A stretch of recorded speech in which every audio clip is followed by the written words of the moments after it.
اعوذ باللہ من الشیطان الرجیم بسم اللہ الرحمن الرحیم اللہم وفقنا لما تحب وترضى واجعل عاقبۃ امورنا خیرا ولا تکلنا الی انفسنا طرفۃ عین ابدا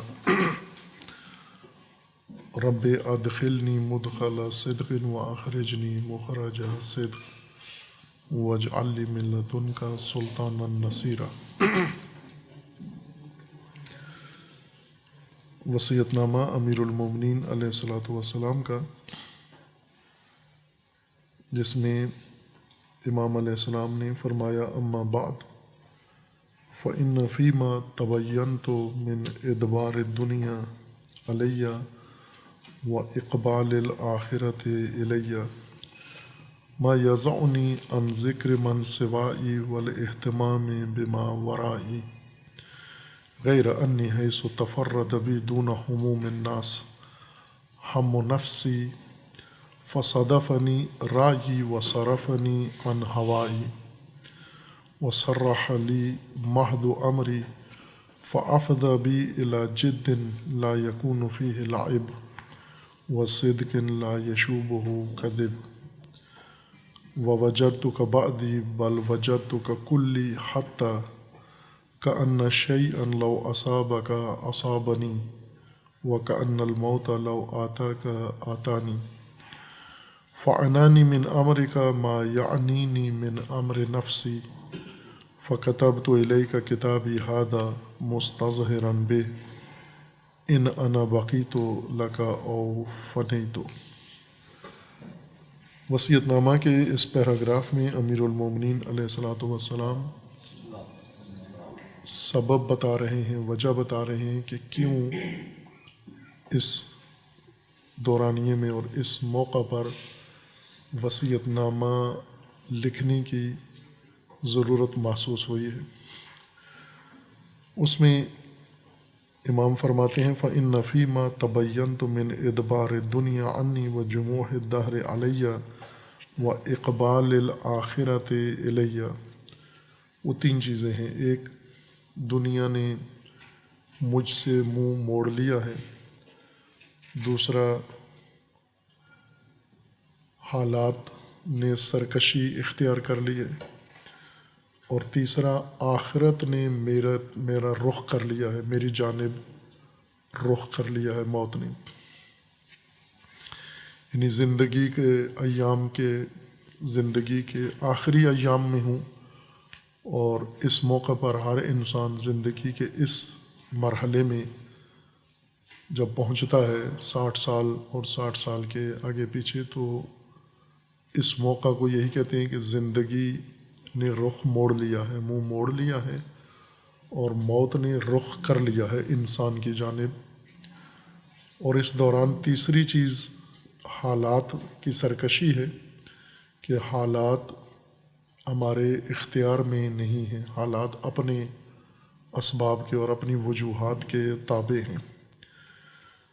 ان تین وجوہات نے جو اثر ڈالا مجھ پر وہ یہ ہے کہ ما یضعنی عن ذکر من سوائی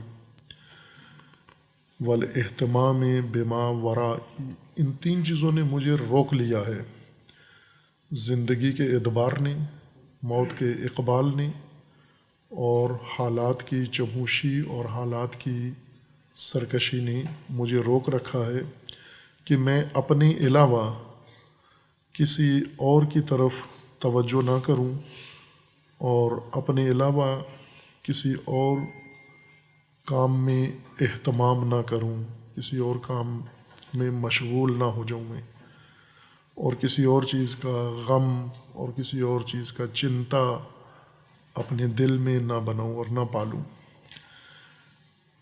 حالات نے، ان تین اسباب نے یہ چیز میرے لیے معین کر دی ہے، لیکن غیر انی حیث تفرد بی دون حموم الناس ہم نفسی، اور اب ان حالات نے، ان وجوہات نے میرے لیے فقط اپنی ذات کی فکر کی گنجائش چھوڑی ہے، اور باقی امور اور باقی لوگوں کی طرف دھیان توجہ اور فکر کے بجائے اپنی فکر کے لیے فقط میرے پاس گنجائش باقی ہے ان 3 اسباب کے نتیجے میں۔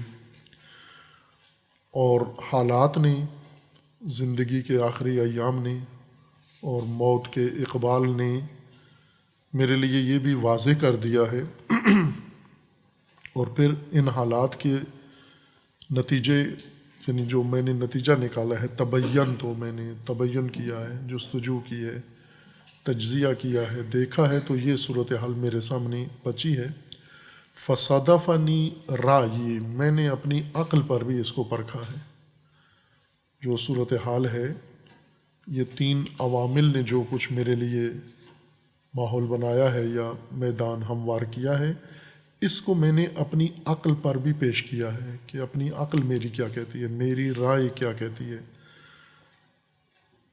تو جب اپنی عقل پر میں نے پوچھا تو عقل نے بھی یہی میری رہنمائی کی، مجھے باقی امور سے توجہ ہٹا کر اپنے اوپر توجہ مرکوز رکھنے کی رہنمائی اپنی عقل نے کی۔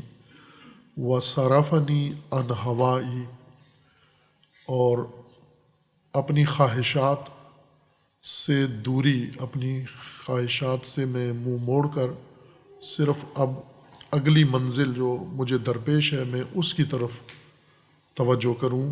یہ عقل نے بھی مجھے بتایا ہے اور حالات نے بھی میرے لیے یہ گنجائش چھوڑی ہے۔ وصرح لی مہد و امری، اور اب میرا جو امر ہے، معاملہ ہے، وہ بالکل کھل گیا ہے، صراحت اس کے اندر آ گئی ہے، اس میں ابہام، پیچیدگی ختم ہو گئی ہے، بالکل میرے لیے واضح ہو گیا ہے۔ محض و امری، خالص معاملہ، خالص امر جو مجھے درپیش ہے۔ فَأَفْضَى بِي إِلَى جِدٍّ لَا يَكُونُ فِيهِ لَعِبٌ وَصِدْقٍ لَا يَشُوبُهُ كَذِبٌ، اور ان حالات نے اور اس صورتحال نے میرے اندر ایک جد ایجاد کر دی ہے، ایک سنجیدگی میرے اندر اس نے پیدا کر دی ہے جس کے اندر لعب نہیں ہے، لعب نہیں ہے، اور اس نے ایک سچائی میرے لیے کھول دی ہے جس کے اندر جھوٹ کا شائبہ نہیں ہے۔ یہ اس پیراگراف کا سادہ ترجمہ ہے، اور یہ بہت ہی اہم پہلو ہے وصیت نامہ کا کہ انسان جب اپنی عمر کا بڑا حصہ گزار چکا ہوتا ہے، اس کے پاس تجربات ہیں، اس نے دنیا کا نشیب و فراز دیکھ لیا ہے، دنیا کا ٹھنڈا گرم چکھ لیا ہے، ہر پہلو سے دنیا کو الٹ پلٹ کر اس نے مشاہدہ کر لیا ہے، اور اب ان موجودہ صورتحال میں آخری ایام میں حالات بھی اس کے ساتھ مساعد نہیں ہیں، مددگار نہیں ہیں، بلکہ حالات میں سرکشی ہے، حالات میں طغیانی ہے، اور حالات الٹ سمت میں جا رہے ہیں، اور دوسری طرف موت کا سایہ سر پہ منڈلا رہا ہے، جس کو ہم آخری جب عمر کا حصہ آ جاتا ہے تو ہم کہتے ہیں کہ فلاں کی لاتیں یا ٹانگیں اس کی قبر میں ہیں، یعنی پہنچ چکا ہے اس مرحلے تک، طبعی طور پر اب کچھ عرصے میں یہ آخرت کی طرف سدھارے گا۔ خود ایسی صورتحال پیش آتی ہے، ہر انسان کے ساتھ پیش آتی ہے، یعنی عمر کا گزرنا، وہ دھیڑ عمر میں جا پہنچنا، اور حالات کی ناگواری اور موت کا استقبال۔ ابھی تو موت آتی ہے ہماری طرف، اقبال کرتی ہے، لیکن ہم استقبال کے لیے تیار نہیں ہوتے یا استقبال نہیں کرتے۔ اقبال قبل سے ہے، قبل سامنے کو کہتے ہیں، اور دبر یا دبر پشت کو کہتے ہیں۔ تو جو رخ ہے اس کو جب کوئی چیز رخ کرے تو اقبال کہتے ہیں کہ اس نے اقبال کیا ہے، یعنی آپ کی جانب اس نے رخ کیا ہے، اور آپ نے استقبال کیا ہے، یعنی اس کی آمد اور اس کے رخ کو قبول کیا ہے آپ نے، اور اس کے آنے کو آپ نے مان لیا ہے اور اس کے لیے تیار ہیں، اس کی آمد کو قبول کرنے کے لیے تیار ہیں، اس کو استقبال کہتے ہیں۔ یہ ہر انسان کی زندگی کا یہ لازمہ ہے۔ ابھی ہم میں سے کچھ اسی مرحلے میں پہنچے ہوئے ہیں جس عمر میں امیر المومنین یہ وصیت نامہ تحریر فرما رہے ہیں، یعنی 60 سال کی عمر کے آگے پیچھے جب عمر پہنچ جاتی ہے تو یہی عمر بنتی ہے جس کو ہم عمر کا آخری حصہ شمار کرتے ہیں۔ حالات کی ناگواری کا تجربہ بھی سب کو ہے، کوئی شخص ایسا نہیں ہے جو یہ کہے کہ حالات اس کے لیے بالکل ممید ہیں، معاون ہیں، بہترین ہیں، آئیڈیل ہیں، بلکہ ہم زیادہ تر شکوہ حالات ہی کا کرتے ہیں، اور بعض اوقات تو حالات اتنے خراب ہوتے بھی نہیں ہیں جتنا ہم پیش کرتے ہیں، ترجمانی کرتے ہیں حالات کی، کافی بہتر ہوں تو بھی ہم عادت بنا لی ہے کہ حالات کو ہم نے نامساعد ہی دکھانا ہے۔ اور اسی طرح موت بھی قریب ہے جو اس عمر تک پہنچ چکے ہیں۔ ایسے میں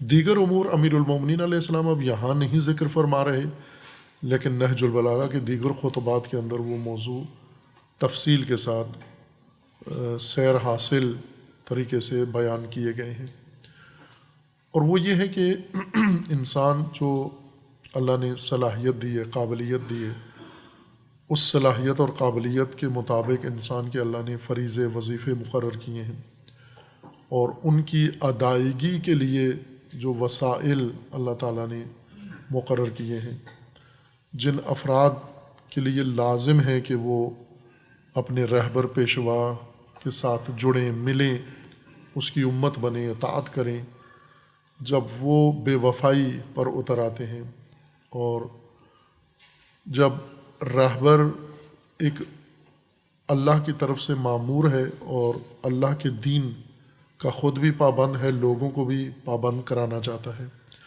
عدالت اس کا شعار ہے، عدالت اس کا کردار ہے، عدالت اس کا رویہ ہے، اور جو کچھ رہبر میں ہے وہ اس کی امت میں نہیں ہے، وہ صفات تناسب نہیں ہے، یعنی وہ مفادات کی بنیاد پر رہبر کی طرف دیکھتے ہیں، آتے ہیں، مفاد کی بنیاد پر آتے ہیں، جس طرح امیر المومنین نے فرمایا کہ میں تمہیں اللہ کے لیے چاہتا ہوں، تم مجھے دنیا کے لیے چاہتے ہو، میں تمہیں عدالت کی طرف لانا چاہتا ہوں، تم مجھے ناانصافی اور ظلم کی طرف لے جانا چاہتے ہو۔ خوب یہ فرق جب انسان کو نظر آتا ہے اپنے زمانے میں لوگوں کے ساتھ، نہ دشمنوں کے ساتھ، دشمنی کرتا ہے، اور دشمن کے بارے میں امیر المومنین نے فرمایا ہے کہ اس نے دشمنی میں کوئی کمی نہیں چھوڑی ہے، سستی نہیں برتی، کوئی موقع اس نے ضائع نہیں کیا دشمن نے۔ یہ بارہا امیر المومنین نے اپنے خطبات کے اندر نشاندہی کی ہے کہ ہمارے دشمنوں نے دشمنی کا حق ادا کیا ہے، لیکن وہ جو ساتھی ہیں، جو امت ہیں، جو انصار ہیں، اور جن کی زمام امیر المومنین نے سنبھالی ہے، وہ کسی پہلو سے تیار اور آمادہ نہیں ہے۔ تو اس صورتحال میں جب انسان پہنچتا ہے، ہم اس کو راہبری اور امامت کے میدان سے ہٹ کر دوسرے شعبوں کے اندر بھی لحاظ کر سکتے ہیں، جیسے کاروبار ہے، کہ اگر کاروباری دنیا میں ایک انسان آتا ہے، اپنی تمام جمع پونجی لا کر اکٹھی کر کے کاروبار شروع کرتا ہے، پھر کچھ دوستوں پہ اس کو بھروسہ ہوتا ہے کہ یہ میرا ساتھ دیں گے، کچھ لوگوں سے اس کو تعاون کی امید ہوتی ہے، یہ میرے ساتھ تعاون کریں گے، لیکن جب آتا ہے میدان کے اندر تو یہ سب اس کے ساتھ بے وفائی کرتے ہیں، دغا کرتے ہیں، اور گھر سے بھی اس کی اس طرح سے حمایت نہیں ہوتی، حوصلہ افزائی نہیں ہوتی، اور وقت جو اس کے پاس ہوتا ہے وہ گزر گیا ہے، مزید گنجائش وقت کم ہے اس کے پاس۔ اب ایسی صورت میں ہم روزمرہ افراد کا مشاہدہ کرتے ہیں، خود بھی اس مرحلے سے گزرے ہوئے ہوتے ہیں، اور جب اس مرحلے میں ہماری باری آتی ہے، ایسی صورتحال میں ایک عمومی اثر یہ پڑتا ہے حالات کی ناگواری کا اور وقت کے گزر جانے کا اور موت کے قریب آنے کا. یہ 3 وجوہات ہی اگر ہم نظر میں رکھیں تو اس کا نتیجہ یہ ہوتا ہے کہ نفسیاتی طور پر انسان شدید دباؤ میں آ جاتا ہے. حالات کا دباؤ، ناکامیوں کا دباؤ، بے وفائیوں کا دباؤ، مخالفت کا دباؤ، کثرت اعداء کا دباؤ جب ہر طرف سے گھر جاتا ہے انسان، تو نفسیاتی طور پر انسان مغلوب ہو جاتا ہے اور اس کے اوپر یہ دباؤ شدید بڑھتا جاتا ہے. اور ایک چیز جو عموماً دیکھتے ہیں ہم کہ اضطراب انسان کو ذہنی یا نفسانی اضطراب میں مبتلا ہو جاتا ہے، جس کو آپ ڈپریشن کہتے ہیں. بہت سارے لوگ اس قسم کی ناگوار فضا میں افراد کے مزاجوں کی حساسیت پر موقوف ہوتا ہے کہ کتنے حساس مزاج ہیں. بعض ایسے ہیں ایک بات مخالفت سن کر شدید دباؤ میں چلے جاتے ہیں، گوشہ نشین ہو جاتے ہیں، ملنا ملانا لوگوں سے چھوڑ دیتے ہیں. ایسے سمجھتے ہیں جیسے دنیا ان کے لیے اندھیری ہو گئی ہے، تاریک ہو گئی ہے، ظلمت چھا گئی ہے، آگے پیچھے تمام راستے ان پر بند ہو گئے ہیں. اور جو بہت ہی کمزور لوگ ہوتے ہیں، ضعیف لوگ ہوتے ہیں، وہ زندگی سے اتنے بیزار ہو جاتے ہیں، اکتا جاتے ہیں، خودکشی تک پہنچ جاتے ہیں. سنتے ہیں آئے دن ہم معمولی مسائل کے نتیجے میں آسان ترین راستہ یہ ہے کہ زندگی کا خود ہی خاتمہ کر دیں اتنی ناگواریاں برداشت کرنے کے بجائے. جو لوگ اس حد تک نہیں جاتے، کم از کم اتنا اثر ان کے اوپر ضرور پڑتا ہے کہ اپنے ارادوں میں ناکام ہو جاتے ہیں اور اس ناکامی و شکست کو اپنے دل میں بٹھا کر تمام امیدیں ختم کر بیٹھتے ہیں اور فقط زندگی کے دن گنتے رہتے ہیں کہ اب کتنے دن باقی ہیں، اور ہر روز ان کی آرزو یہ ہوتی ہے کہ جتنا جلدی یہ باقی زندگی ختم ہو جائے اتنا میرے لیے بہتر ہے. یہ ایسے میں امیر المومنین علیہ السلام یہ فرماتے ہیں کہ جب انسان اس قسم کے حالات میں پہنچ جاتا ہے، ہماری زندگی کا دائرہ، ہماری دنیا محدود ہے. بعض علماء کے بقول کہ سارے انسان زمین کے ایک دنیا میں نہیں رہ رہے ہوتے، ایک جہان نہیں ہے، ان کا ایک عالم نہیں ہے. ہر انسان کا جہان علیحدہ ہے. کسی کا جہان، عالم جس دنیا میں زندگی گزار رہا ہے، وہ بہت چھوٹی سی دنیا ہے، اس کی اپنی ذات کی حد تک ہے. کسی کی دنیا اس کے خاندان کی حد تک ہے، کسی کی دنیا اس کے قبیلے کی حد تک ہے، کسی کی دنیا اس کے دوستوں کی حد تک ہے، کسی کی دنیا اس کے کاروبار، معاملات، نفع نقصان کی حد تک ہے. لیکن کسی کی دنیا بہت بڑی ہے، پھیلی ہوئی ہے، وسیع ہے. وہ افراد جن کا سوچنا یا جن کی سوچ ایسے ہے کہ سارے جہاں کا درد ہمارے جگر میں ہے، کانٹا چبھے کہیں پہ تڑپتے ہیں ہم امیر. یعنی تکلیف کسی جگہ دنیا میں کسی انسان کو، بشر کو تکلیف پہنچے، تڑپتے ہم ہیں، کیونکہ سارے جہاں کا درد ہمارے جگر میں ہے.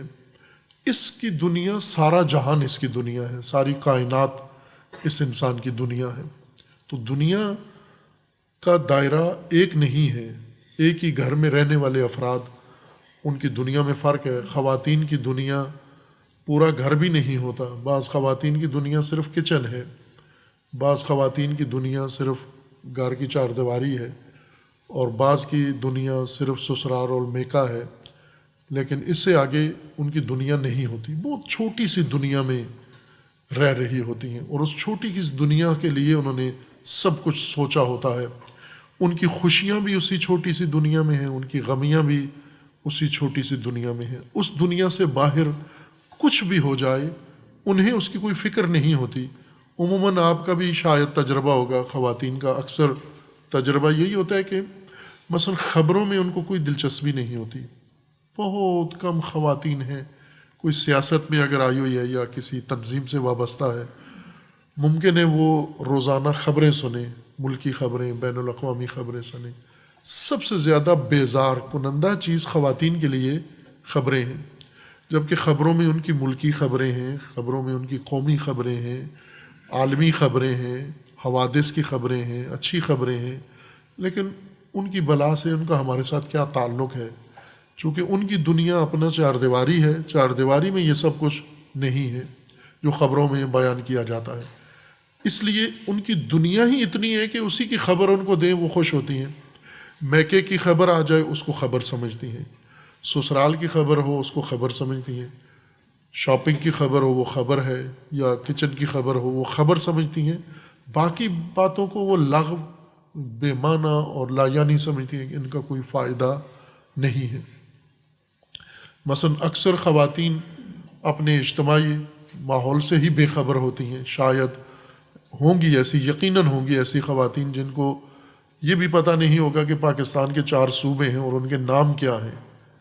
یہ بعض اوقات ٹی وی پہ لے آتے ہیں ایسی خواتین کو، تو وہ پوچھتے ہیں ان سے قائد اعظم کون تھے، تو وہ سوچنا شروع کرتی ہیں شاید کسی فلم کے ایکٹر تھے یہ۔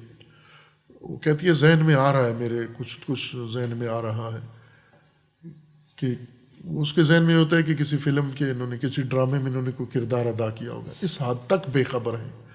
یہ بے خبری المیہ ہے، یہ بے خبری حکایت کرتی ہے انسان کے چھوٹے ہونے کی، انسان کے بہت شخصیت کے محدودیت کی علامت ہے۔ یہ رجحانات، یہ شوق، یہ دلچسپیاں ایک بہت بڑے المیہ کی حکایت ہے اس کے اندر، کہ یہ کتنی محدود شخصیت ہے جس کو اللہ تعالیٰ نے ظرفیت اتنی دی ہے کہ پوری کائنات کے برابر اپنی ظرفیت بنا سکتے تھے، لیکن بنائی انہوں نے اتنی محدود سی ظرفیت ہے۔ مرد بھی اسی طرح تقسیم شدہ ہیں، لیکن مردوں کا چونکہ میدان ذرا کھلا ہے تو ان میں اکثریت ممکن ہے اتنی محدودیت نہ رکھتے ہوں، لیکن اتنی محدودیت بعض مردوں کے اندر یقیناً ہوگی۔ خب جتنی محدودیت انسان کی شخصیت میں ہے، جتنی محدودیت انسان کی سوچ میں ہے، اتنی ہی محدود اس کی زندگی ہے، اور جتنی زندگی چھوٹی ہوگی اتنی مشکلات چھوٹی ہوں گی، آپ کی خوشیاں بھی چھوٹی ہوں گی، غمیاں بھی چھوٹی ہوں گی۔ جتنی آپ کی زندگی کا دائرہ ہے، آپ کے خوشیوں اور غمیوں کا، ناگواریوں کا اور خوشحالیوں کا قد بہت چھوٹا ہوگا، سائز بہت چھوٹا ہوگا، مائکرو خوشیاں ہیں، مائکرو غمیاں ہیں آپ کی۔ لیکن چونکہ شخصیت بھی چھوٹی ہے، محدود ہے، ذہن چھوٹا ہے، یہ چھوٹے غم بہت بڑے پہاڑ جتنے نظر آتے ہیں چھوٹے انسان کو۔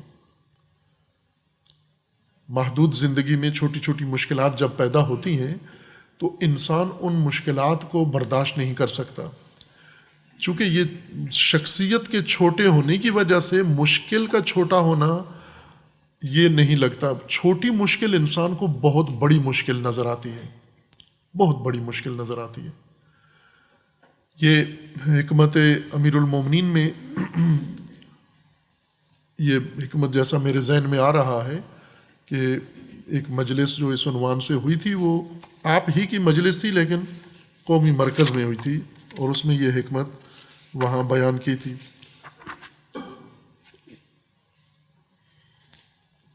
کہ جن لوگوں کو چھوٹی مشکلات آتی ہیں اور ان پہ بےتاب ہوتے ہیں، وہ بڑی مشکلوں میں مبتلا ہو جاتے ہیں۔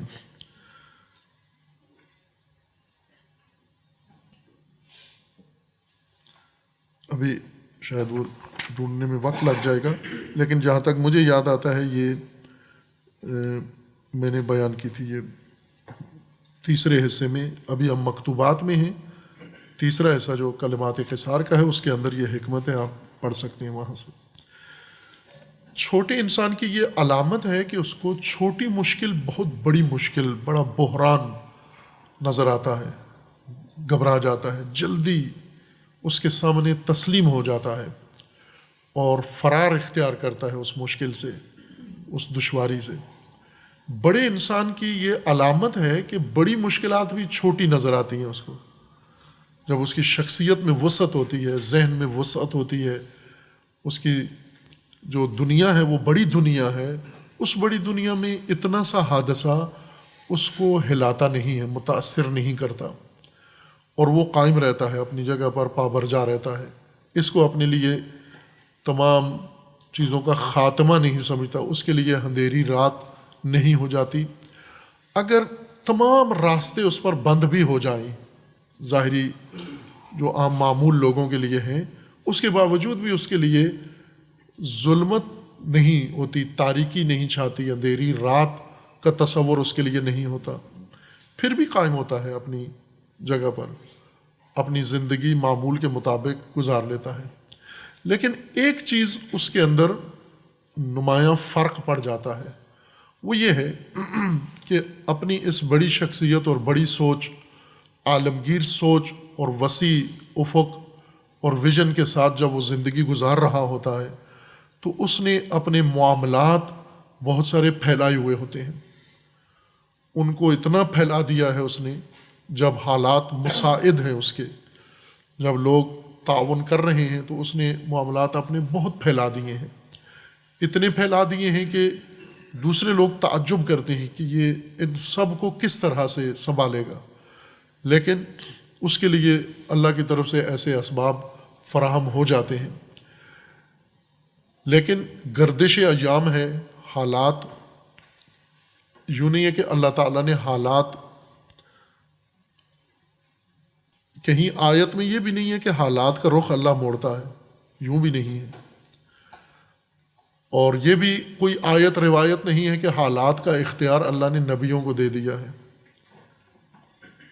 انبیاء کو دے دیا کہ حالات آپ کے اختیار میں ہیں، آپ جدھر چاہیں حالات ادھر مڑنا شروع ہو جائیں گے، اور ایسی بھی کوئی حدیث دلیل نہیں ہے موجود کہ حالات کا اختیار ائمہ کو دے دیا ہے، معصومین کو دے دیا ہے۔ خوب ظاہر ہے یہ اعلیٰ ترین درجات انسان کی ہدایت کے یہی ہیں، اللہ کی ذات، اللہ کے بعد انبیاء کی ذات ہیں اور ائمہ ہیں، اور اللہ نے خود یہ بھی نہیں فرمایا کہ میں حالات کا رخ میں چلاؤں گا، اور یہ بہتر ہے، یہ جب اس جگہ بات آئی ہے، بعض موضوعات یا بعض مطالب جو گفتگو ہو رہی ہوتی ہے اس مناسبت سے پیش ہوتے ہیں، لیکن اس موضوع کے ساتھ مخصوص نہیں ہوتے، اس قاعدے کے اندر عمومیت ہوتی ہے، یعنی ہزار مسائل حل ہوتے ہیں انسان کے، ایک کلیدی بات ہوتی ہے، ایک ضابطہ ایسا ہوتا ہے، جس طرح امیر المومنین فرماتے ہیں کہ رسول اللہ صلی اللہ علیہ وآلہ وسلم مجھے ایک باب، ایک مسئلہ علم کا تعلیم دیتے تھے، ایک مسئلہ، اور میرے لیے اس سے 1000 باب کھلتے تھے۔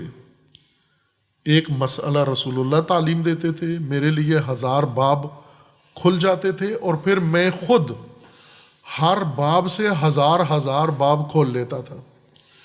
اب ایک ذہنیت یہ ہے ایک شاگرد کی، متعلم کی، کہ جب وہ معلم کے پاس بیٹھتے ہیں، وہ ایک مسئلہ اس کو سمجھاتے ہیں، اور یہ شاگرد اتنا مستعد ہے، اتنا آمادہ ہے، اتنا تیار ہے ذہن اس کا، نفس اس کا تعلیم کے لیے، کہ وہ ایک مطلب 1000 مطلب اس کے لیے ہوتا ہے، اور 1000 مطلب سے 1000 مطلب وہ خود آگے استفادہ کرتا ہے۔ خوب یہ ایک تعلیم کا اسلوب ہے کہ اگر ہم بھی کر سکتے ہیں، اتنا نہیں کر سکتے جتنا امیر المومنین کو کی ظرفیت ہے، وسعت ہے، لیکن اپنی حد تک تو کر سکتے ہیں نا ہم۔ اگر ایک مطلب ہمیں سمجھایا جاتا ہے تو ہم 1000 باب نہ کھولیں، 10 مطلب تو اس سے حل ہونے چاہیے ہمارے، 20 مطلب تو اس سے کھلنے چاہیے ہمارے لیے، چونکہ بعض قواعد ایسے ہوتے ہیں۔ وہ فارمولہ یہ ہے، یہ جو عرض کیا ہے کہ حالات کا کنٹرول اللہ نے اپنے پاس نہیں رکھا ہوا۔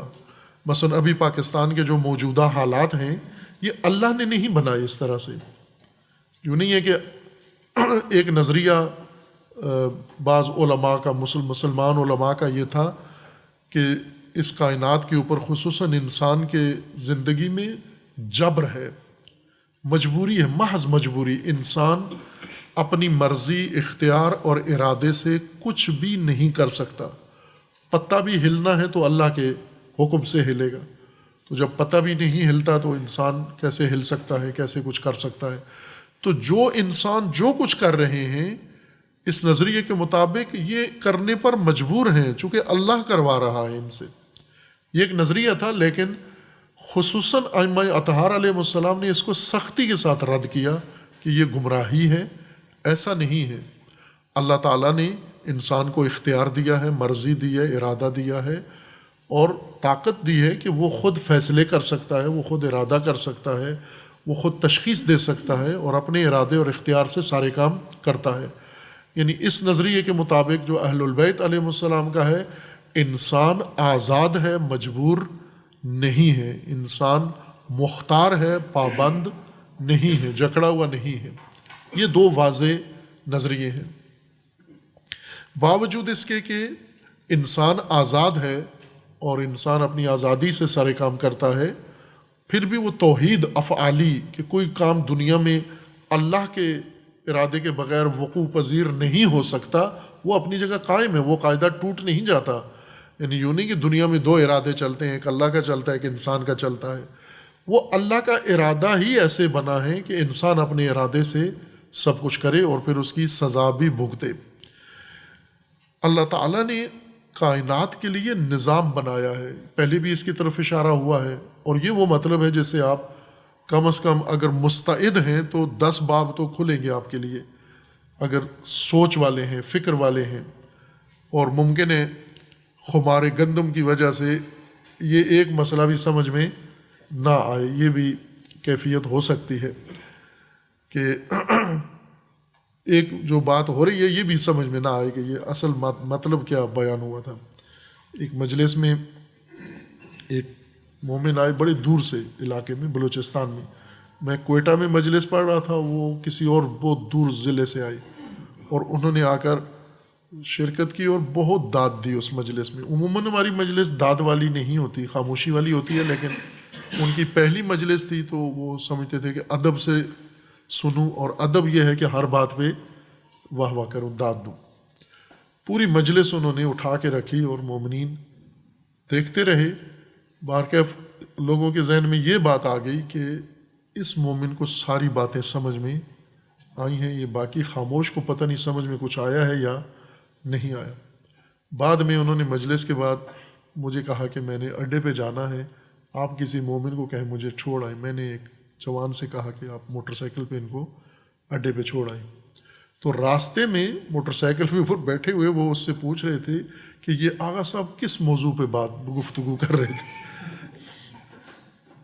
تو وہ کہتا ہے میں اتنا ہنسا اس پر کہ موٹر سائیکل سنبھالنا مشکل ہو گیا میرے لیے کہ آپ نے داد اتنی دی وہاں پر اور عکس العمل ایسا دکھایا کہ ہم تو گمان کر رہے تھے کہ بہت زیادہ سمجھ رہے ہیں. باہر کے یہ کیفیات ہوتی ہیں. وہ قانون یہ ہے کہ اللہ تعالیٰ نے خدائی کا، ربوبیت کا ایک نظام بنایا ہے. اس طرح سے نہیں ہے کہ فرد کے روزانہ کی بنیاد پر اللہ تعالیٰ ڈیلی معاملات اور فرد کے دیکھتے ہیں، ڈیلی فیصلے ہوتے ہیں. میرے بارے میں روزانہ الگ فیصلے ہو رہے ہیں، آپ کے بارے میں فرد. اور یہ 8 ارب 800 کروڑ انسان جو اس وقت دنیا میں زمین پہ موجود ہیں، ڈیلی دفاتر کھلے ہوئے ہیں، ملائکہ بیوروکریسی بیٹھی ہوئی ہے، وہ فرد کے اعمال اور حساب کے. یہ نہیں ہے، یہ خاطی تصور ہے، غلط تصور ہے یہ ہمارا. اس طرح نہیں ہوتا ڈیلی بیس پر. اور اس طرح بھی نہیں ہوتا کہ فرد کے الگ فائلیں کھلی ہوئی ہیں. نظام ہے. اللہ تعالیٰ نے ایک ربوبیت کا، خلقت کا ایک نظام بنایا ہے. اس نظام میں سب کچھ ڈال دیا ہے اور اس نظام میں سب کچھ انجام پا رہا ہے. اور اسی نظام میں حساب کتاب بھی ثبت ہو رہا ہے. آٹو سسٹم ہے سارا اللہ تعالیٰ کی طرف سے کہ جو کچھ آپ کر رہے ہیں وہ آپ کے اندر ہی اندراج ہو رہا ہے. یہ تو آپ ہی کی مجلس میں نے یہ مطلب بیان کیا تھا. اس وقت میرے خیال میں مصروفیت کی وجہ سے نہیں سن سکے. یہ مطلب تھا اس مجلس میں جو اقبال ٹاؤن میں ہوئی تھی کہ اللہ تعالیٰ نے انسان جو کچھ کرتا ہے مثقال ذرۃ خیر و مثقال ذرۃ شر، یہ سارا نوٹ ہو رہا ہے. کہاں پر؟ ہمارے ہی اندر. وہ کاپی ہم خود ہیں، ہمارے اندر ہی وہ سارا نوٹ ہو رہا ہے. اور ہم سے پڑھوایا جائے گا، اور پڑھوانے کے لیے کیا کہا جائے گا؟ کفا بنفسک حسیبا، نگاہ کر اپنے اوپر، دیکھ ادھر سارا کچھ تجھے ملے گا. ذرہ ذرہ، ذرہ ذرہ لکھائی نہیں ملے گی، رپورٹ نہیں ملے گی، ذرہ ذرہ عمل ملے گا. فمن یعمل مثقال ذرۃ خیرا یرا ومن یعمل مثقال ذرۃ شرا یرا. یہ خیر و شر جو کیا ہے تیری ذات کے اندر خود خیر موجود ہے اور خود شر موجود ہے. اب جتنا تناسب آپ نے دنیا میں قائم کیا ہے خیر اور شر میں، اگر ٹوٹل شر ہے تو جو سامنے شکل کھل کے آئے گی وہ ایک شریر اور شرور اور شر کھل کے سامنے آئے گا. اگر ٹوٹل خیر ہے وہ خیر، انسانی خیر نکلے گا اندر سے. اگر مخلوط ہے تو وہ بھی ہو سکتا ہے کہ ملاوٹ ہے اس کے اندر. ٹائم اس نے تقسیم کیا ہوا تھا، صبح اٹھ کے خیر شروع کرتا تھا، رات کو شر انجام دیتا تھا. بیلنس کرنے کے لیے خیر و شر دونوں اکٹھے چلا رہا تھا.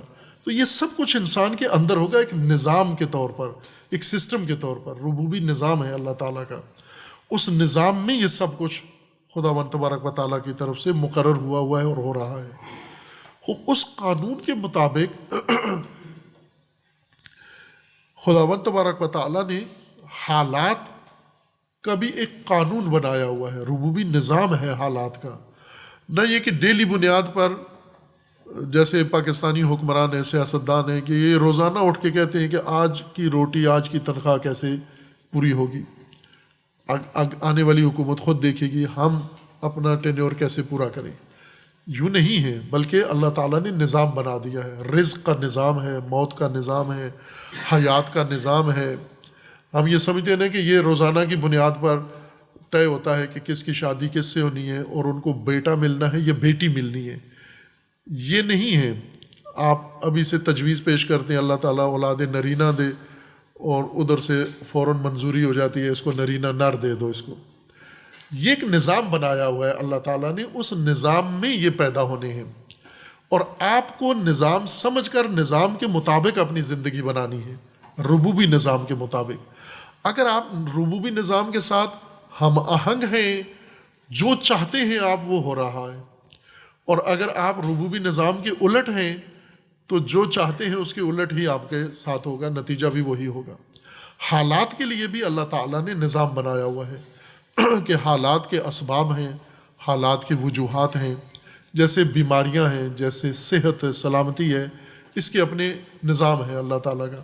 یوں نہیں ہے کہ روزانہ کی بنیاد پر دیکھ کر، شکل دیکھ کر، قبیلہ دیکھ کر طے کیا جاتا ہے اس کو زکام ہونا چاہیے، اس کو اللہ تعالیٰ کی طرف سے یہ طے ہوتا ہے کہ اس کو کرونا ہو جائے بہتر ہے، اس کو مثلا کمر کی تکلیف ہو جائے، اس کو فلاں عارضہ ہو جائے. اس طرح نہیں ہے. ایک نظام ہے صحت کا، سلامتی کا، اور اس نظام کے اسباب ہیں، اس نظام کی بنیاد ہے، اس نظام کے قوانین ہیں. بیماری کے اسباب ہیں، قوانین ہیں، اور وہ نظام بنا کر اللہ تعالیٰ نے انسانوں کو اس نظام میں پیدا کیا ہے. انسان بنانے سے پہلے کائنات کے نظام بنے ہوئے تھے. ایک نظام مند کائنات میں، ایک قانون مند کائنات میں اللہ نے ہمیں پیدا کیا ہے.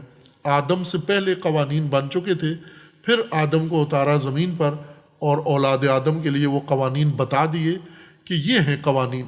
وہ قوانین جو ہم بیان کر رہے ہیں سنن الہیہ کے نام سے. سنن الہیہ ایک بحث ہے تفسیر موضوعی جو ماہ مبارک رمضان میں فرصت ہوتی ہے قرآن کی بحث کی، وہ بیان ہو رہی ہے. قرآن میں ان قوانین کا نام سنن ہے. تو اللہ تعالیٰ کا ایک نظام ہے. یہ وہ مطلب ہے جس سے آپ 10 باب کھول سکتے ہیں اور 10 مسئلے کم از کم حل ہو سکتے ہیں اگر اہل فکر ہیں، سوچتے ہیں آپ. جن حالات میں ہم ہیں، مثلا ہمارے ذہن میں یہ سوال، چونکہ ہمارا جو تصور ہے ہر چیز کا وہ قرآن سے نہیں لیا گیا، ہم نے خود بنایا ہے، یا ہم نے بنایا ہے یا جن کو ہم نے فیسیں دی ہیں انہوں نے بنا کے دیا ہے، رینٹ پہ، آرڈر پہ بنا کے دیا ہے. مثلا ہم نے ذاکر بلایا، خطیب بلایا، دین سکھاؤ، اس نے جتنے پیسے آپ نے دیے اتنا بنا کے آپ کو سمجھا کے چلا گیا، آپ نے بھی مان لیا. چونکہ پیسہ بھی آپ کا لگا ہوا ہے تو وہ بات ماننا تو ضروری ہے جس پہ خرچہ ہوا ہے. مفت میں جو دین سکھایا جائے اس کی کوئی اہمیت نہیں ہوتی، اس کو انسان ذمہ دار نہیں سمجھتا کہ یہ میں مان لوں۔ اس کے اندر الٹ ہمارے ذہنوں میں سارے تصورات ہیں۔ یعنی یہ جو بات ایک ہے کہ غلو جس کو کہتے ہیں نا، کہ ہم اہل البیت علیہ السلام کو اللہ کا، نعوذ باللہ، اللہ کا درجہ دے جاتے ہیں۔ اللہ کا درجہ اسی سے مل جاتا ہے کہ وہ چیزیں جو مخصوص ہیں اللہ کے لیے، جیسے خلقت ہے، جیسے رزق ہے، جیسے نظام بنانا ہے، یہ سب اللہ کے اختیارات ہیں، اللہ کے حقوق ہیں۔ یہ ہم قائل ہو جاتے ہیں کہ یہ اہل البیت کے لیے ہیں۔ عموماً آپ کی مجلسوں میں یہ کثرت سے ہوتا ہے کہ پیدا بھی اہل البیت کرتے ہیں، مارتے بھی اہل البیت ہیں، رزق بھی یہ دیتے ہیں، حساب کتاب بھی انہی کے سامنے ہوگا، بخشیں گے بھی یہی، سزا بھی یہی دیں گے، جزا بھی یہی دیں گے۔ یہ ہماری پہلے سے ذہنیت بنی ہوئی ہے۔ خوب اس ذہنیت کے مطابق آیا امیر المومنین کبھی حالات کے سامنے، ناگوار حالات کے سامنے آ سکتے ہیں؟ اس غالی ذہنیت کے مطابق تو ناممکن ہے، چونکہ حالات تو امیر المومنین کی مٹھی میں ہیں۔ جب کائنات پوری ان کی مٹھی میں ہے تو حالات بھی ان کی مٹھی میں، وہ جب چاہے حالات کو اپنے فیور میں بنا دیں۔ لیکن ایسا نہ رسول اللہ نے کیا، کسی نبی نے نہیں کیا۔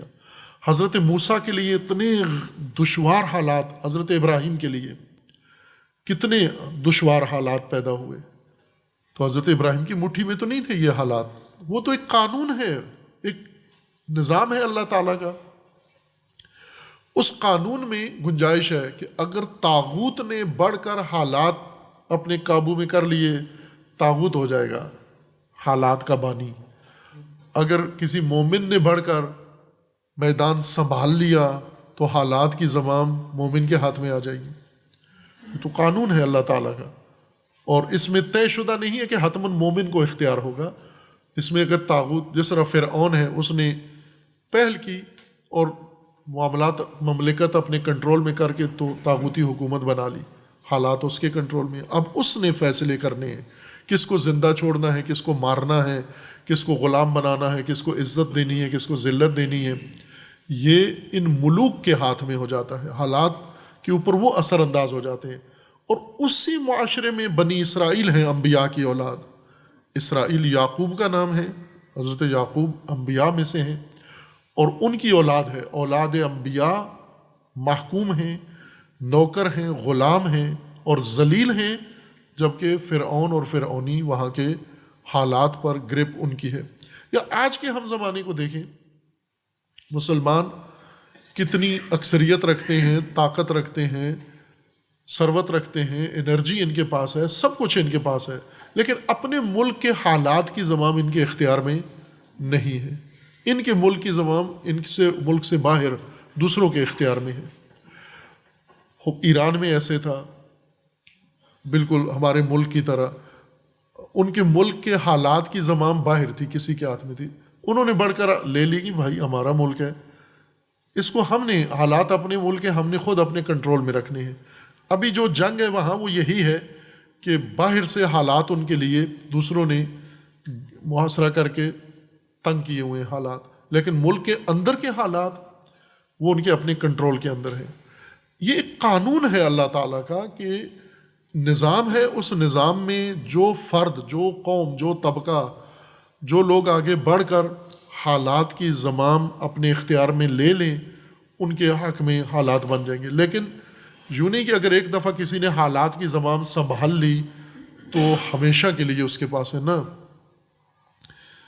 چونکہ قانون یہ ہے کہ اگر اس سے بڑھ کر دوسرے زیادہ طاقت کے ساتھ میدان میں آئے تو وہ اس سے چھین لیں گے حالات، وہ اس سے، جس طرح امیر المومنین نے اپنی حکومت میں یہ فرمایا اپنے ساتھیوں کو، کوفیوں کو، کہ عنقریب تم سے شامی یہ حکومت اور اقتدار چھین لیں گے۔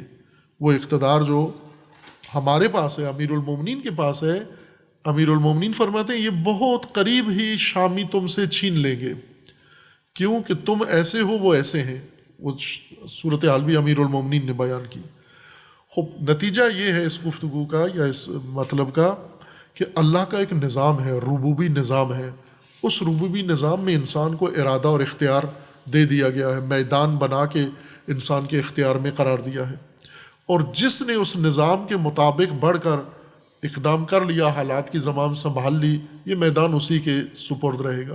دوسروں کو یہ ہے کہ وہ آ کر اس سے وہ میدان چھین لیں اور خود اس کے اوپر مسلط ہو جائیں۔ یہ کر سکتے ہیں، دوسرے مجبور نہیں ہیں۔ لیکن یہ حالات، ہم یہ سوچیں کہ امیر المومنین کے لیے حالات کی ناگواری اتنی شدید ہو گئی کہ امیر المومنین نے فرمایا ہے کہ میرے لیے اب کوئی دلچسپی نہیں رہی اپنی ذات کے علاوہ باقی کسی امر کے اندر بھی۔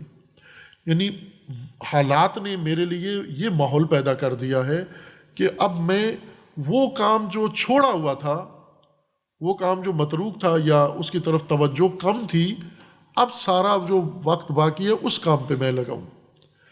وہ کیا کام تھا؟ وہ بہت اہم ہے۔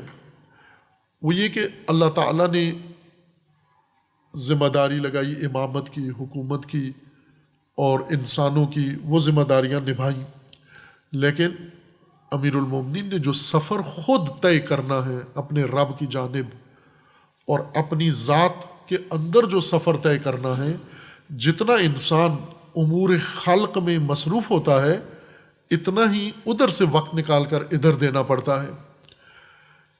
اور وہ وقت امیر المومنین فرماتے ہیں کہ اب جو بچ گیا ہے وہ اتنا نہیں ہے کہ میں اس کو تقسیم کر سکوں اپنے اور لوگوں کے درمیان۔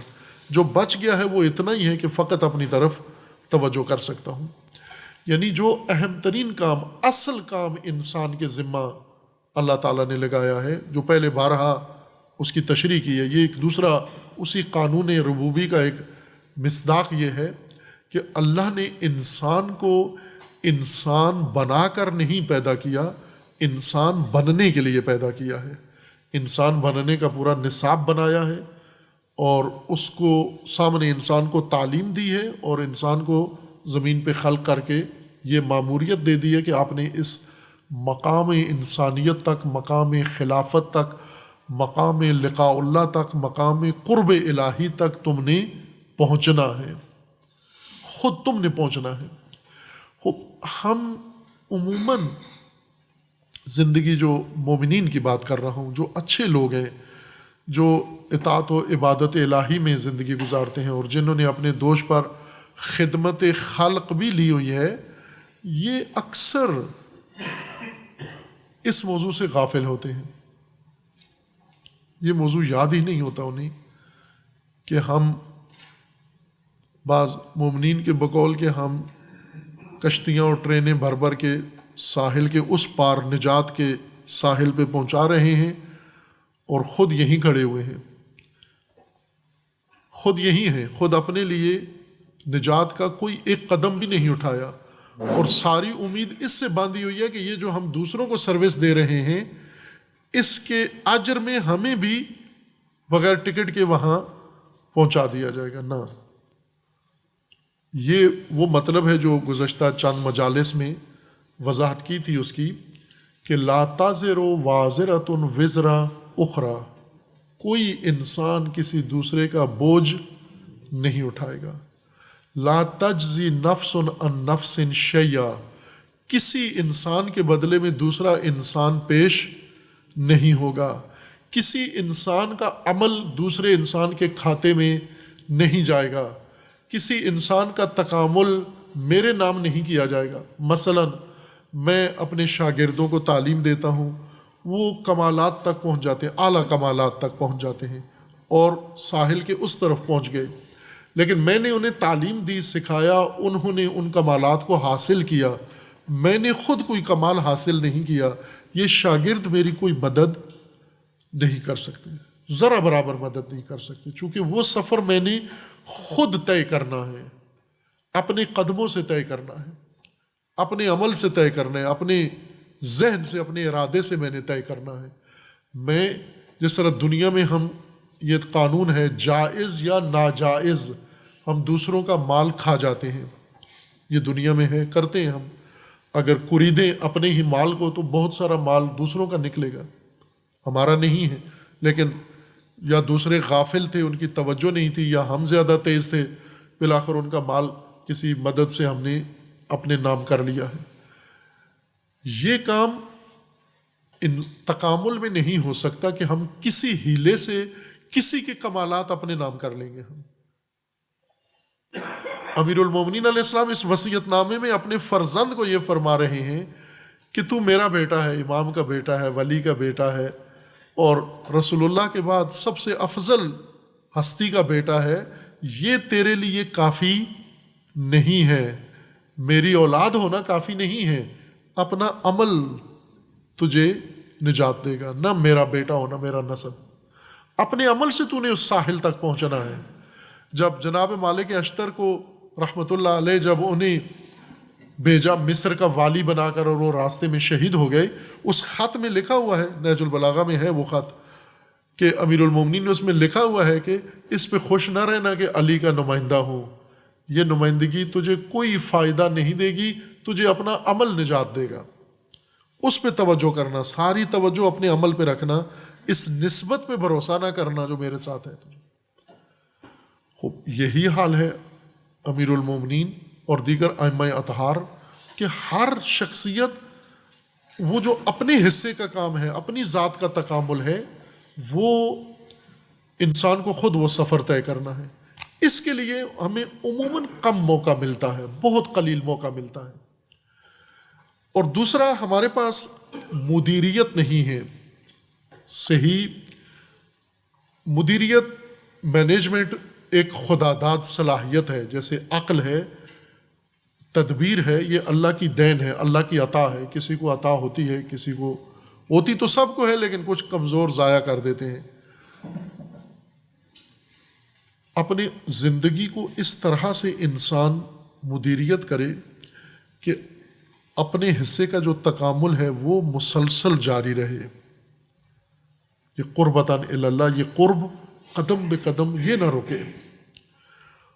اگر آپ باقی ذمہ داریاں سنبھالی ہوئی ہیں، آپ نے کاروبار کیا ہوا ہے، اس کاروبار کے ذریعے سے آپ بہت اعلیٰ خدمات بھی انجام دے رہے ہیں، تو یہ جو کاروبار کے ذریعے سے آپ راہ خدا میں خرچ کر رہے ہیں، اس نے اس کی جگہ نہیں لینی وہ تکامل کی. وہ آپ نے خود علیحدہ سے، مثلا جیسے آپ کاروبار کرتے ہیں، راہ خدا میں بہت کچھ خرچ کرتے ہیں، لیکن دن کو شام کو کھانا آپ کو پڑتا ہے، پھر بھی کھانا کھانا پڑتا ہے.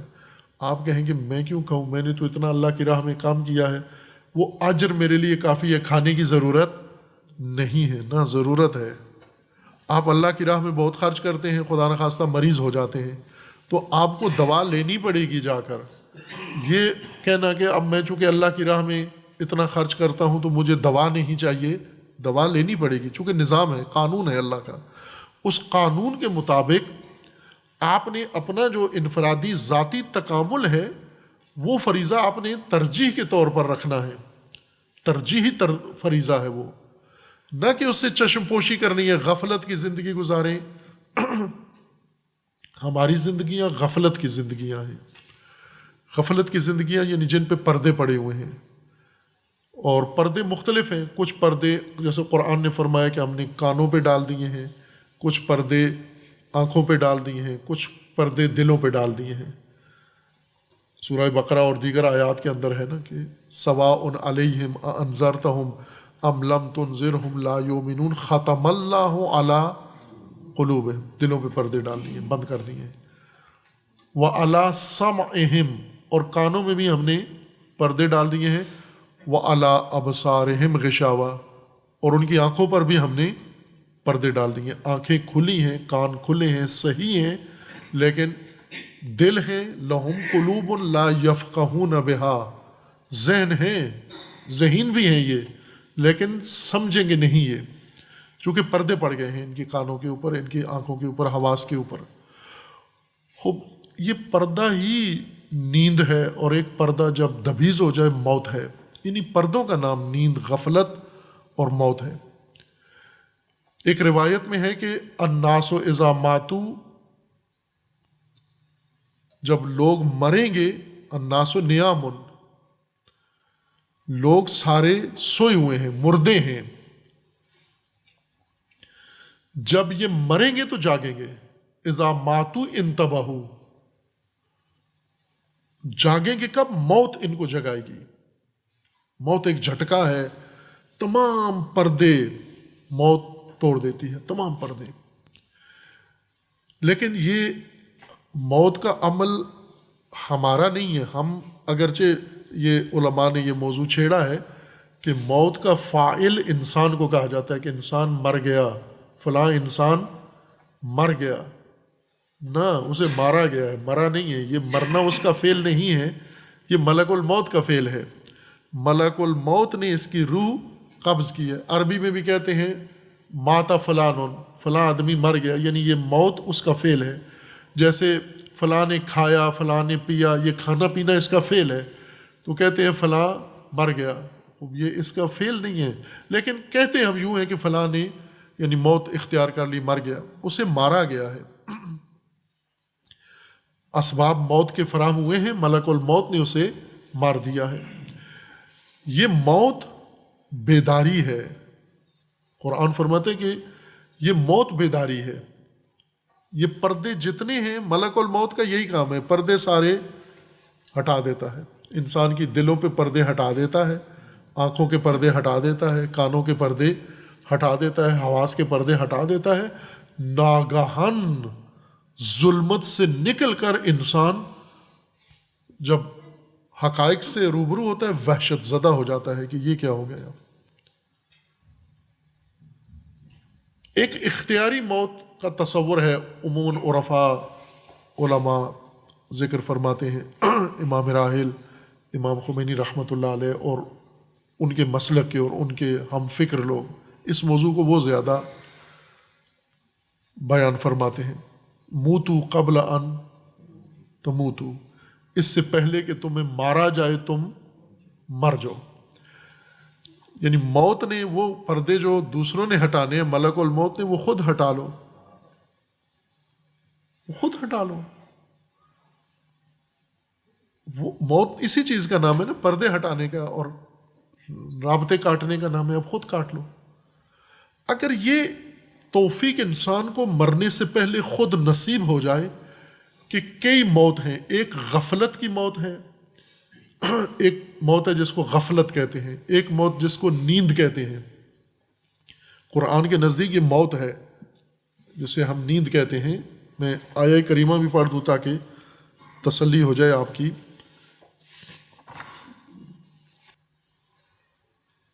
سورہ روم آیا 23 میں، سورہ مبارکہ روم 30واں سورہ ہے قرآن کریم کا، سورہ روم آیا نمبر 23۔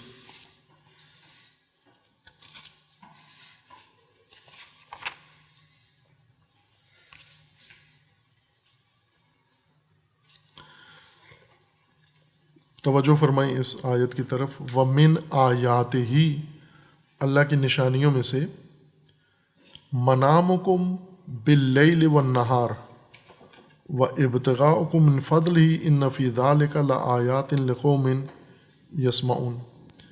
ایک اللہ کی نشانیوں میں سے تمہاری نیند ہے، جو رات کو سوتے ہو اور دن کو سوتے ہو، یہ دو وقت کی نیند، دن کو سوتے ہو یا رات کو سوتے ہو، یہ اللہ کی نشانیوں میں سے ہے۔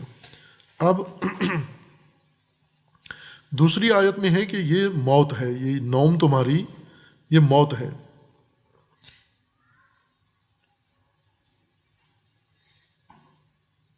سورہ زمر 39واں سورہ ہے، اس کی 43 نمبر سورہ ہے، 42 نمبر آیا ہے۔ اس آیت کو توجہ فرمائیں۔ اللہ یتوفی الانفس حین موتہا، انفس روح نفوس اللہ تمہارے اپنے اختیار میں لے لیتا ہے۔ وفات کسی چیز کو اختیار میں لے لینے کو کہتے ہیں، کوئی چیز بھی آپ نے کسی کی دولت اپنے اختیار میں لے لی تو یہ وفات ہے، یعنی پورے طور پر اختیار میں لے لینا۔ اللہ تمہارے نفوس کو مکمل طور پر اپنے اختیار میں لے لیتا ہے۔ کب؟ حین موتہا، موت کے وقت، اور دوسری وفات آپ کی کب ہوتی ہے؟ والتی لم تمت فی منامہا، اور جب نیند میں تم ہوتے ہو تو بھی تمہارے نفوس کو اللہ اپنے اختیار میں کر لیتے ہیں، یعنی وفات ہے، یہ بھی وفات ہے، نیند بھی وفات ہے، موت بھی وفات ہے۔ اور وفات کا معنی روح کو، نفس انسان کو قبضے میں لے لینا، اختیار میں لے لینا۔ نیند میں اور موت ایک ہی عمل کا نام ہے، صرف ایک وہ موت ہے جس سے ہم دوبارہ جاگ جاتے ہیں، ایک وہ موت ہے جس سے نہیں جاگیں گے۔ یہ ایک موت ہے، دو موت۔ اور پھر ہے واللتی لم تمت فی منامہا فیمسک الذی قضی علیہا الموت، وہ وفات جو موت کے طور پر ہوئی ہے وہ امساک ہو جاتی ہے، وہ روک لی جاتی ہے، وہ روح دوبارہ لوٹائی نہیں جاتی۔ وَيُرْسِلُ الْأُخْرَى، لیکن دوسری روح لوٹا دی جاتی ہے، قبضے میں لے کر نیند کے دوران پھر اس کو لوٹا دیا جاتا ہے، وہ پھر زندہ ہو جاتی ہے۔ اِلیٰ أَجَلٍ مُّسَمًّى إِنَّ فِي ذَلِكَ لَآيَاتٍ لِقَوْمٍ يَتَفَكَّرُونَ، اس میں اللہ کی نشانیاں ہیں۔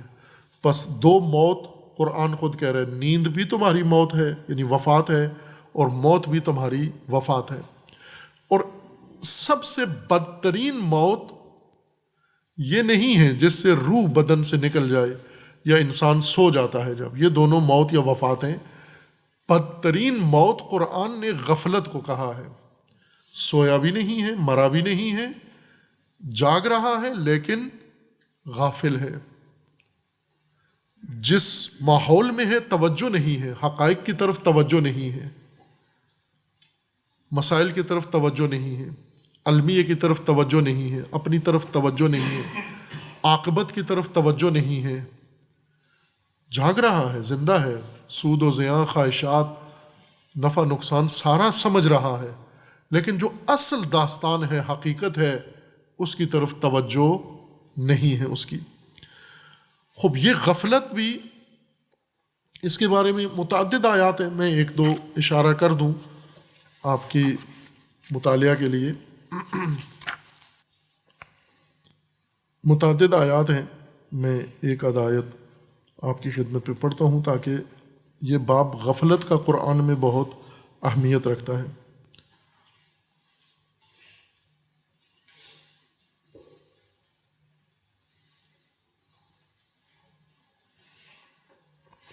یہ کیوں میں نے کہا کہ سب سے بد ٹریجڈی غفلت ہے، سب سے برا منظر غفلت ہے، سب سے بری حالت انسان کی غفلت ہے۔ شدید ترین بیماریوں میں مبتلا ہو جائے، یہ سب سے بڑی بری حالت نہیں ہے۔ اس کا مال متاع سب لٹ جائے، یہ اس کے ساتھ سب سے بڑی ٹریجڈی نہیں ہے، یہ المیہ نہیں ہے۔ سب سے بڑا المیہ قرآن غفلت کو قرار دے رہا ہے۔ سورہ انعام آیا 131 میں آپ توجہ فرمائیں اس کو، سورہ آراف ہے، سورہ انعام نہیں، سورہ آراف 7واں سورہ، آیا 179، 7-9-79، 179 سورہ آراف میں ہے۔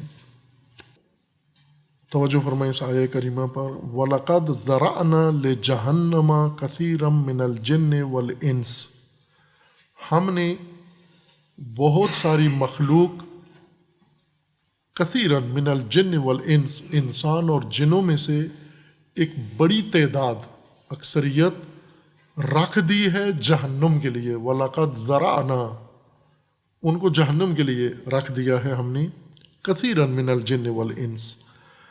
کیوں؟ کیا کیا ہے انہوں نے؟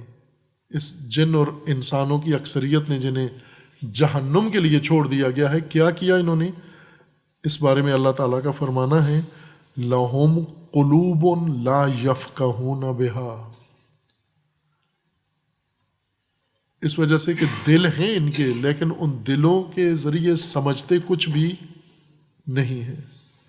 وہ نہیں سمجھتے جو اللہ سمجھانا چاہتا ہے ان کو، باقی ہر چیز سمجھتے ہیں، وہ بات جو خدا سمجھانا چاہتا ہے وہ نہیں سمجھتے۔ لَهُمْ قُلُوبٌ لَا يَفْقَهُونَ بِهَا وَلَهُمْ أَعْيُنٌ لَا يُبْصِرُونَ بِهَا، ان کی آنکھیں ہیں لیکن یہ ان آنکھوں سے دیکھتے نہیں ہیں۔ ٹھیک ہے، سالم آنکھیں ہیں، لیکن اللہ جو دکھانا چاہتا ہے حقائق، یہ وہ نہیں دیکھتے۔ وَلَهُمْ آذَانٌ لَا يَسْمَعُونَ بِهَا، ان کے کان ہیں لیکن یہ ان کانوں سے سنتے نہیں ہیں، صحیح و سالم کان ہیں۔ کیا مشکل کیا ہے ان کی؟ دل ہیں، ذہین ہیں، انٹیلیجنٹ ہیں، پڑھے لکھے ہیں، لیکن لا یفقہون بہا، ناسمجھ ہے، نافہم ہیں۔ اب قرآن کا یہ فرمانا ہے اولئک کل انعام، یہ مویشی ہیں، جانور ہیں، یہ انسانوں کے زمرے میں، انسانوں کے کھاتے میں شمار نہیں ہوتے۔ بل ہم اضل، بلکہ ان سے بھی گئے گزرے ہیں، جانوروں سے بھی آگے ہیں، گئے گزرے ہیں۔ کیوں یہ اس حالت میں جانور کیوں کہا؟ مویشیوں کی حالت کیوں بن گئی ان کی؟ انسان ہوتے ہوئے، دل ہوتے ہوئے، آنکھیں ہوتے ہوئے، کان ہوتے ہوئے، یہ اس درجے پر کیوں پہنچے؟ اولئک هم الغافلون، غفلت نے انہیں پہنچایا ہے یہاں پر۔ سب سے بری موت غفلت کی موت ہے۔ غفلت کے پردے جب چھا جائیں، غفلت کے اندر انسان ڈوب جائے، غفلت کی دلدل بہت خطرناک ہے۔ بدترین جہنم غفلت ہے خود، جو یہیں پہ انسان کے لیے بن جاتی ہے۔ امیر المومنین فرماتے ہیں کہ انبیاء انسان کو غفلت سے جگانے کے لیے آئے ہیں۔ باقی سب کچھ انسان کے اندر ہے، عقل ہے، دل ہے، ہدایت کی ہر چیز ہے، لیکن غفلت کی وجہ سے سب کچھ مر گیا ہوتا ہے اس کا۔ غفلت کی وجہ سے احساس مرا ہوا، غفلت کی وجہ سے عقل مری ہوئی، غفلت کی وجہ سے کان ناک مرے ہوئے، کچھ بھی دیکھ نہیں رہا، میت کی طرح ہے یہ شخص۔ غفلت سے نکلنا انسان نے، اور غفلت والا انسان مصروف ہوتا ہے، کھا پی رہا ہے، متحرک ہے، بڑے اس کے پاس وقت ہی نہیں ہے۔ غافل انسان جتنا مصروف ہے اتنا بیدار انسان مصروف نہیں ہے جتنا غافل مصروف ہے۔ آپ اسے وقت مانگے 2 منٹ کا وقت نہیں، آپ کی فون کال سننے کے لیے اس کے پاس وقت نہیں ہے، اپنے گھر آنے کا، اپنے بچوں سے ملنے کا اس کے پاس وقت نہیں ہے، اتنا ڈوبا ہوا، اتنا غرق ہے اس لاہوی زندگی میں غرق ہے، اس کے پاس کسی چیز کا وقت نہیں ہے۔ از جملہ اس کے پاس سب سے بڑا خسارہ جو غافل کا ہوتا ہے وہ اپنی زندگی کا ہوتا ہے خود۔ جب غافل ہے تو غفلت میں کس کو تباہ کر گیا؟ اپنے آپ کو، چونکہ توجہ ہی نہیں آئی اس کی کہ میں اصل جس کام کے لیے دنیا میں آیا تھا وہ تو اپنی ذات کا تکامل تھا، اپنی ذات کو میں نے اس مقام تک پہنچانا تھا، یہ باقی تو سارے اسباب اس کے لیے تھے، تعلیم، تربیت، خدمت خالق، اجر، ثواب، فلاں فلاں، یہ سب اعمال صالحہ اس لیے تھے کہ میں تکامل پاؤں، میں اس نقطے تک پہنچ جاؤں۔ اس سے انسان غافل مر جاتا ہے۔ غفلت سے جاگنا یہ سب سے بڑی بیداری ہے۔ ایک نیند سے جاگنا اور ایک موت سے جاگنا، یہ تینوں وفات ہیں۔ غفلت میں جو انسان ہے وہ مرا ہوا ہے، سویا ہوا انسان مرا ہوا ہے، اور جو ہمیشہ کے لیے مر گیا وہ بھی مرا ہوا ہے۔ اس کو تو اللہ اٹھائے گا۔ الناس نیام اذا ماتوا انتبہوا، یہ حدیث کا مضمون ہے کہ لوگ مردہ ہیں، لوگ سوئے ہوئے ہیں، جب مریں گے جاگ جائیں گے، یعنی جب اٹھائے گا اللہ، اس کا نام ہی اٹھانے کا نام ہی جگانا ہے۔ بعث، یوم البعث، بعث یعنی جگانا، اٹھانا، اٹھو، سور پھونکیں گے کہ اٹھو جاگو، جو ہی جاگیں گے ساری حقیقت ہماری آنکھوں کے سامنے ہوگی۔ اعلانات نہیں ہوں گے، سپیکر نہیں ہوں گے، ہمیں فرشتے پکڑ پکڑ کے نہیں سمجھا رہے ہوں گے، عدالت کچہری والا ماحول نہیں ہوگا کہ جج لگا ہوا ہے، ادھر وکیل، ادھر فلاں کھڑا ہوا ہے، کچھ بھی نہیں ہوگا، صرف آپ ہوں گے اور آپ کا رب، اور نگاہ اپنے نفس کے اوپر۔ یہ بیداری ہے غفلت سے۔ امیر المومنین فرماتے ہیں یہ دنیا میں ہو جانی چاہیے، یہی بیداری دنیا میں حاصل ہو جائے۔ جس کو دنیا میں حاصل ہو گئی یہ بیداری، وہ موت سے پہلے مر گیا ہے، یعنی جاگ پڑا ہے، اور جو جاگ گیا اس نے اپنا نصاب پورا کر لیا۔ اس لیے امیر المومنین فرماتے ہیں کہ میں اب اس فرصت میں ہوں، اس پیریڈ میں چلا گیا ہوں جس میں وہ باقی ماندہ نصاب میرا رہ گیا ہے، اس کی طرف میں نے توجہ کرنی ہے۔ اور اس وقت مجھے کسی کی طرف فکر نہیں ہونی چاہیے تھی، حتیٰ تیری، بیٹے کو کہہ رہے ہیں، حتیٰ تیری بھی فکر نہیں ہونی چاہیے تھی، اولاد کی فکر نہیں ہونی چاہیے تھی، اپنے علاوہ کسی کی نہیں ہونی چاہیے تھی۔ لیکن اس کے باوجود میں نے اس اہم ترین لمحے میں سے وقت نکال کر آپ کے لیے وصیت لکھی ہے۔ کیوں لکھی ہے؟ چونکہ جب میں اپنی طرف توجہ کی ہے، تجھے اپنے اندر پایا ہے، تو میری جان ہے۔ پہلے فرمایا تو میری باز ہے، باز جان ہے، ٹکڑا ہے، حصہ ہے میرا۔ پھر فرمایا بلکہ میری کل جان ہے تو۔ اور اب جب میں اپنی طرف متوجہ ہوا ہوں تو میں ہی ہے، تو میرا ہی ہے، لہذا تیری طرف توجہ بھی میرے لیے لازمی ہے۔ اور تیرے لیے میں یہ وصیت نامہ تحریر کر کے دے رہا ہوں، جا رہا ہوں، اس کے مطابق آپ نے زندگی گزارنا۔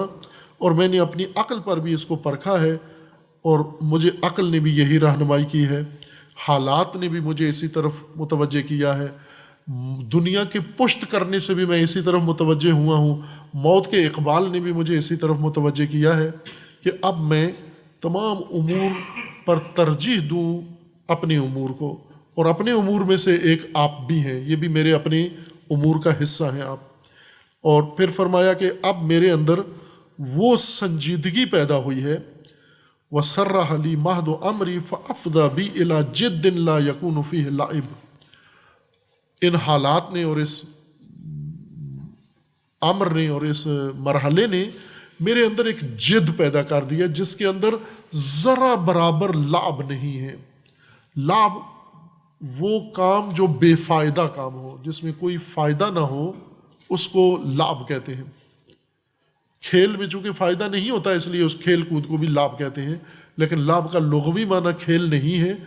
لعب لغت میں بے فائدہ کام کو کہتے ہیں، جس کے اندر کوئی فائدہ نہ ہو، کوئی مقصد نہ ہو۔ اصل میں لعب تھوک کو کہتے ہیں، منہ کے تھوک کو، لغت میں، عربی لغت میں۔ لعاب، یہ تو سنا ہوگا، لعاب دہن، اسی لعب سے یہ لعب دہن یا لعاب دہن دونوں ایک ہی ہیں، دونوں مصدر ہیں اس کے۔ لیکن نہ وہ تھوک جو منہ میں ہے، عربی زبان میں یہ وسعت ہے، ہر حالت کے لیے الگ نام ہے۔ وہ تھوک انسان کا جو ناخواستہ رال بن کر ٹپک پڑتا ہے، ایک دھاری سی انسان کے منہ سے، بچوں کے منہ سے عموماً ٹپک رہی ہوتی ہے، کبھی بڑوں کے منہ سے بھی ٹپک پڑتی ہے، اور خاص حالات میں یعنی بے توجہ ناخواستہ ہوتی ہے، انسان ٹپکانا نہیں چاہتا، اگر شعوری طور پر کوئی رال ٹپکائے نہیں ٹپکا سکتا، یہ غیر شعوری طور پر ٹپکتی ہے۔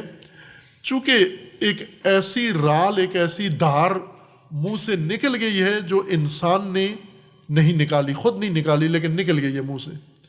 اور کس مقصد کے لیے نکالی ہے؟ مقصد بھی اس کا کوئی نہیں ہے، کسی فائدے کے لیے نہیں نکالی۔ بعض اوقات آپ دھاگے کو تھوک لگاتے ہیں منہ میں ڈال کے تاکہ سوئی میں ڈالیں اس کو، بسا اوقات صفحہ الٹنے کے لیے انگلی کے ساتھ تھوک لگاتے ہیں، یہ سارے بامقصد لعاب ہیں۔ لیکن لعب وہ رال ہے انسان کی جو ناخواستہ بے ضرورت ٹپک پڑتی ہے منہ سے۔ یہی کام لعب ہیں سارے، رال کی طرح، جو ناخواستہ یا بے مقصد انسان سے سرزد ہوتے ہیں اور انسان ان میں غرق ہو جاتا ہے، ڈوب جاتا ہے۔ جد وہ کام ہے جس کے اندر انسان نے ایک مقصد رکھا ہوا ہے، اس مقصد کے حصول کا پختہ ارادہ ہے، اور اس مقصد کے حصول کے لیے ایک جہد پیہم ہے، بلا وقفہ کوشش، اس کو جد کہتے ہیں۔ یہ تین چیزیں، مقصد، اس کے حصول کا ارادہ، اور اس مقصد کے حصول کے لیے ہمتن اس کے اندر مصروف ہو جانا، اس طرح سے کہ اس میں ذرا برابر وقفہ نہ ہے جب تک وہ کام ہو نہیں جاتا، اس کیفیت کو جد کہتے ہیں۔ امیر المومنین کا فرمان ہے علیکم بالجد، جد اختیار کرو، لعب نہ ہو، بے مقصد کاموں میں وقت ضائع نہ کرو۔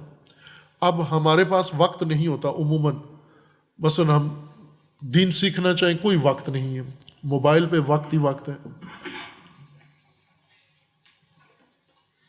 آپ اپنا دیکھیں، خود آرے کا موبائل نکال کے دیکھ لیں آج کتنی اس نے لعب کی ہے، کتنی باتیں کس سے کی ہیں. وہ بھی اسی طرح ہم مختلف جگہوں پر وقت نکالتے ہیں اور دیتے ہیں وقت، گھروں کو وقت دیتے ہیں، باتوں میں وقت دیتے ہیں، دوستوں کو وقت دیتے ہیں، مارکیٹوں کو وقت دیتے ہیں.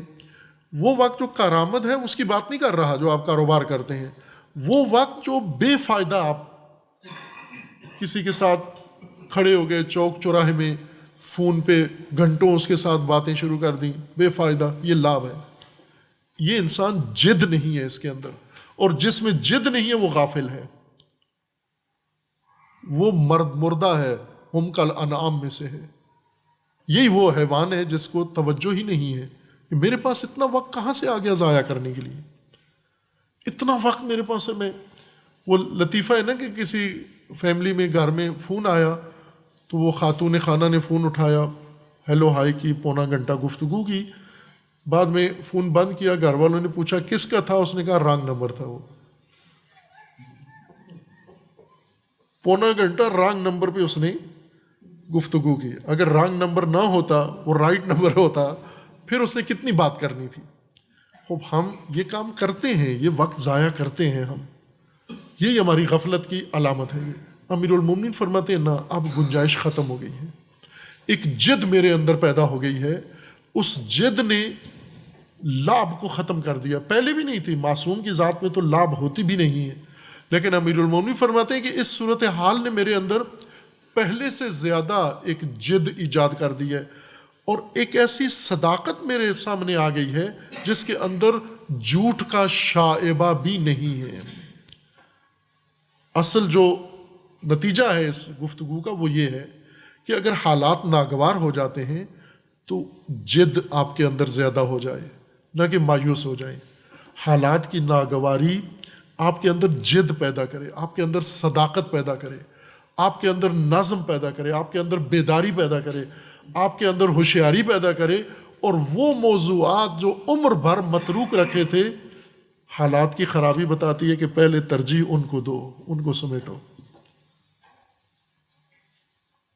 یہ گھنٹی بج چکی ہے تمہارے لیے، تم نے رخت سفر باندھنا ہے، بلاوا آنے سے پہلے پہلے وہ سارے امور جو پڑے ہوئے ہیں وہ سارے انجام دے لو. آپ یہ اس پیراگراف کا خلاصہ ہے. اور پھر یہاں سے آگے امیر المومنین شروع کرتے ہیں، چونکہ تجھے میں نے اپنا بعض وجدتک بعضی بل وجدتک کلی حتی کان شیئا لو اصابک اصابنی وکان الموت لو آتاک آتانی فعنانی من امرک ما یعنینی من امر نفسی فکتبت الیک کتابی ھذا مستظہرا ان انا بقیت لک او فنیت. کہ یہ بعد میں انشاءاللہ بیان کریں گے. وصلی اللہ علی محمد.